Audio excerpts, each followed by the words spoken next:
There's this old Buddhist saying that I've encountered a few times in various Buddhist texts, either listening to them or reading them. And it's, if you're in hell, be a demon. If you're on earth, be a human. What does this mean?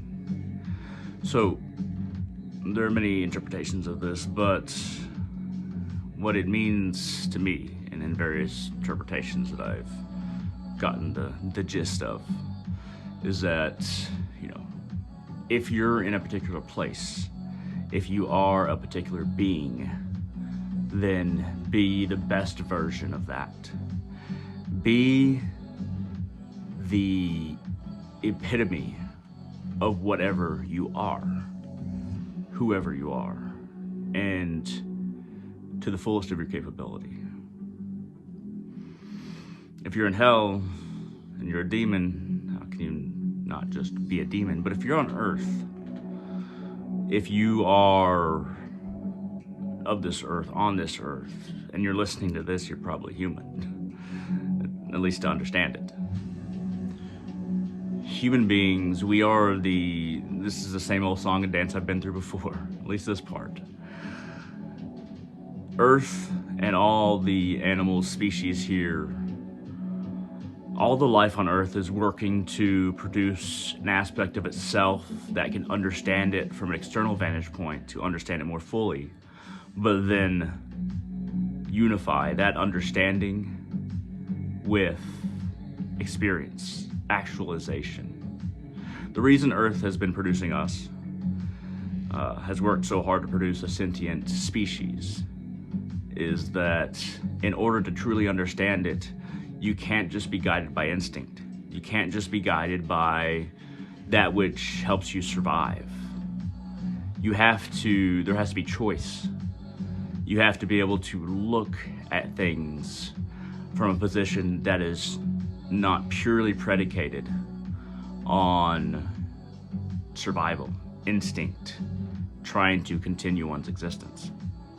Human beings, being the most intelligent life form, does not mean that we always embrace that intelligence, or that intelligence is what always guides us, or that just because you're human, that means you get a green card to do whatever you want, be whoever you want. It means we have a chance, a much greater chance than any other species. On this planet, on Earth, our home, we're produced from life forms that have died. Whether it be the food our mother ate, and then the food that makes up her cells, and then when we're in her stomach, feeds us she is a filter. She takes in nourishment from the earth. She grants us nourishment just by design, where no mother has to consciously offer up food to her baby. Put food in the mouth, and you have a baby in your stomach. It transfers the energy, transfers to your children.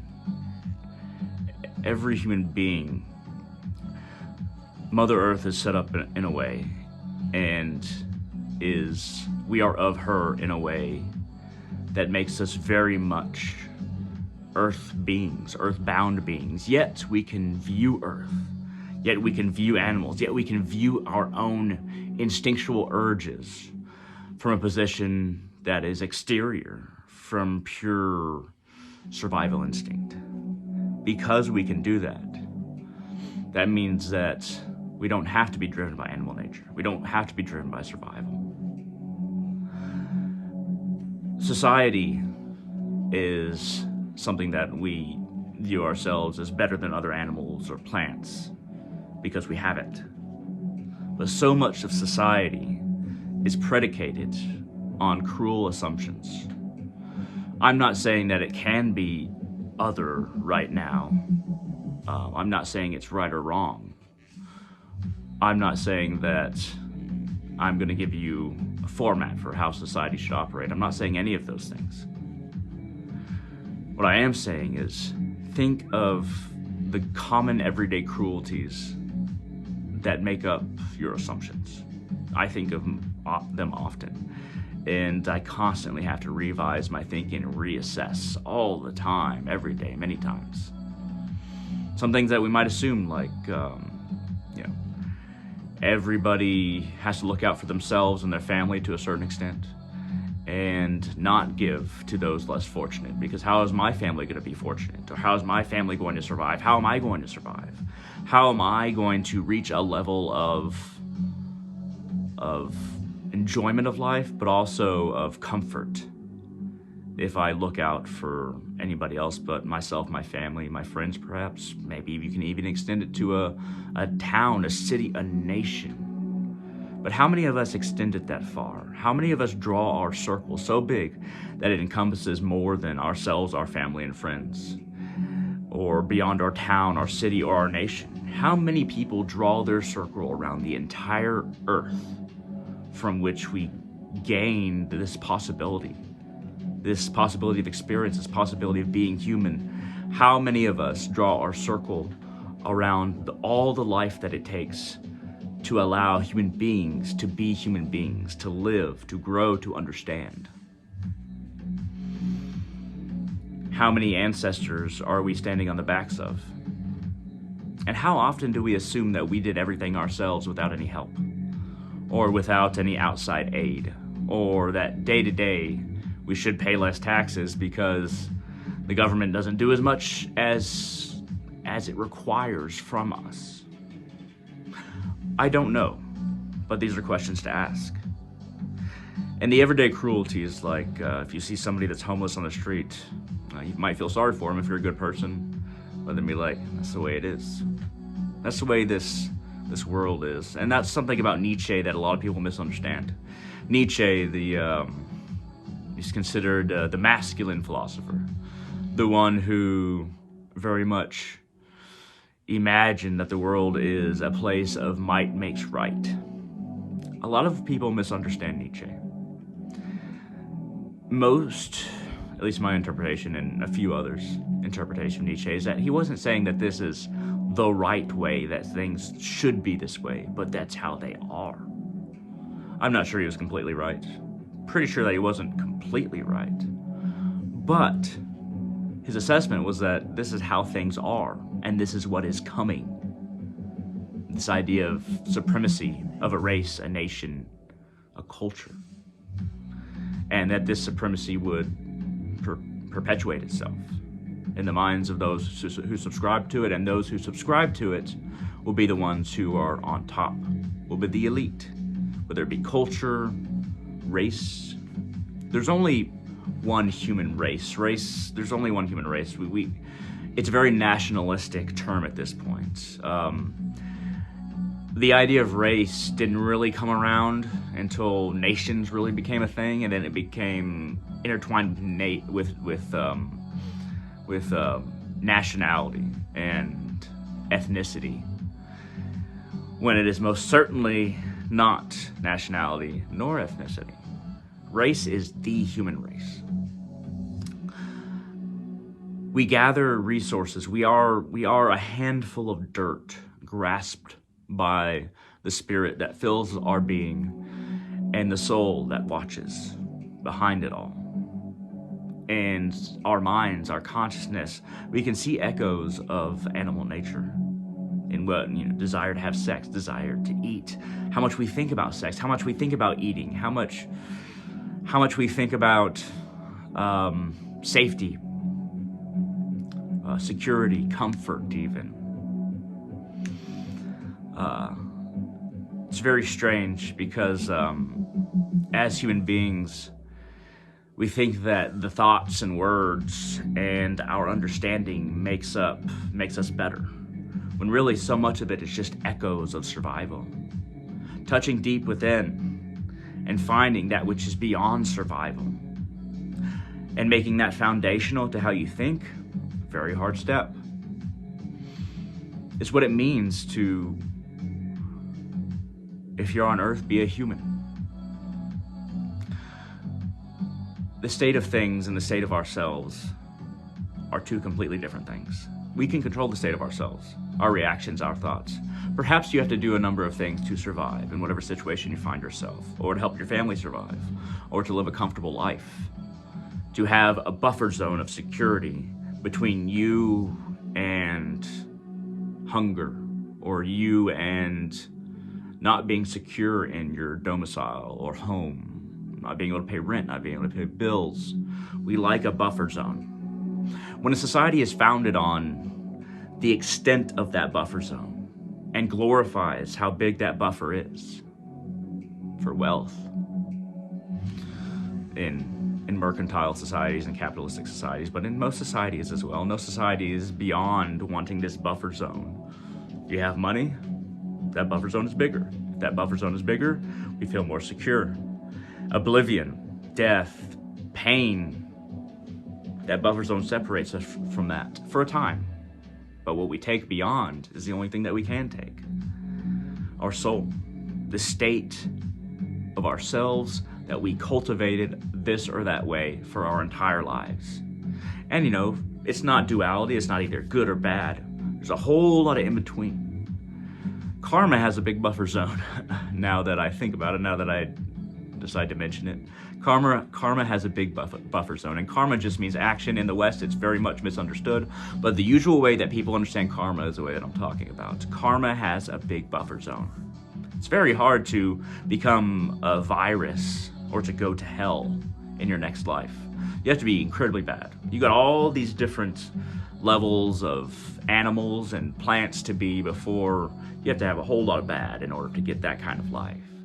But everything that we do has an impact on our experiences, our being, and the life that we will have after this one on this earth.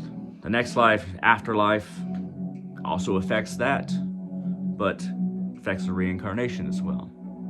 But even if you don't believe in reincarnation or afterlives, how we behave, how we think is our responsibility. And if we think negatively, if we become a negative person, if we do negative things, it has an impact on our mental health and our state of awareness, our state of being. And the greatest danger of society, but also just humans' influence on each other, is not the monsters, not that everybody will become monsters, but that most people will learn to accept, because of the accepted cruelties, that these monsters are necessary, are the status quo. Some people even think that they're good, that the monsters are good, those who take so much more than they need. And I'm talking about a lot more. Less than 1% of population of the earth. Much, much less. Maybe a 10,000th of a percent of the earth's population. And are those people really monsters? Our assumptions about cruelties lead to these people lead to overindulgence, lead to over-accumulation. But that was always the danger. It's not that monsters exist. It's not that even evil people exist that hurt other people, that want other people to die, that are angry. Them, or the people who own so much of the world's wealth and that tiny percent of the human population, those were never the threat, the problem. It was always at least a majority of humanity, 51%, thinking that this is just the way things are. And that's what keeps us from embracing our humanity, from embracing our potential, from allying with our soul. Not groups allying, but on an individual level, allying with our soul. The assumptions of cruelty, that they have to happen, that they need to be. A long time ago, it was that, if somebody's accused of witchcraft, of course they need to be burnt. And then people watch them in agony and think, oh, this is how it is. Or people being hanged. There's plenty of places in the United States at one point where plenty of people were just hanged for the smallest of crimes, for stealing something very small. Horse theft, that if somebody doesn't have their horse, they might actually die. So, I mean, I wouldn't say you should hang somebody for that, but that was definitely done quite a bit. I'm talking about smaller crimes than that. Stealing something smaller than that, doing something smaller than that. A prostitute harming a miner, living next to a mine, harming a minor because he was too aggressive in bed or forced himself onto her, hanging her for that, some kind of assault on the minor, M-I-N-E-R. There's other examples though. And I think that we have to keep in mind and always check ourselves when it comes to the cruelties that we accept about the nature of things. There's a whole lot of people that go hungry in the world just so a large portion of the human population can eat meat, for instance. This is just an example. This isn't a vegan video, don't worry. But if we stopped force breeding and force feeding cattle, livestock, then we would be able to feed everyone on Earth and nobody would go hungry. Because it's way easier to produce corn and rice. It takes less water, it takes less land, it takes less resources, time, effort to produce 1 pound of corn than 1 pound of beef. But that's just the way things are, right? I mean, people aren't gonna stop eating meat. If we go against that, then we're cutting down people's rights. We're going against people's tastes, what people want to do. People would never tolerate that. And they wouldn't. But is that the way it needs to be? Or the fact that many of us have smartphones, myself included. I'm not out of this equation. I'm not saying I'm better. Never think that about my videos. I never think that I'm better. In fact, I might be worse because I understand it, yet I still continue to do these things. I mean, I don't eat meat, but I have a smartphone. But the vast majority of the minor resources, minor metals that are very precious and hard to find, so many of them are mined by children in mines with their parents that are just trying to make enough money by mining these materials to feed themselves for that day. They don't have time to put it towards a dwelling, at least not much, or education or food security like we do in the United States. Yet we enjoy the comfort. And how much comfort do we enjoy? Let's use North Texas as an example where I am. How much of the human race suffers to provide what we have? And how much of it needs to be that way to even have these things? How much cruelty do you accept about life? That leads to monsters being accepted. And I think that we need to understand that. We need to try to remember and try to value our souls, identify with our souls. We can't take all of this with us. And I think if more of us have some spiritual awareness along those lines, maybe some awareness about reincarnation, maybe some awareness about karma, and maybe a little bit of awareness about those things without even believing in anything supernatural, spiritual, or an afterlife. Maybe just understanding the environment and the reciprocal nature of ourselves with the environment, and where the products we enjoy get their materials, and where the foods that we enjoy come from, and how they're produced, and what those materials cost the earth and the rest of humanity. If you're on Earth, be a human. If you're in hell, be a demon. If you're listening to this and watching this, you're on Earth and you're a human. Identify with the deepest part of yourself. That is your soul that has worked this far, has gotten to this point.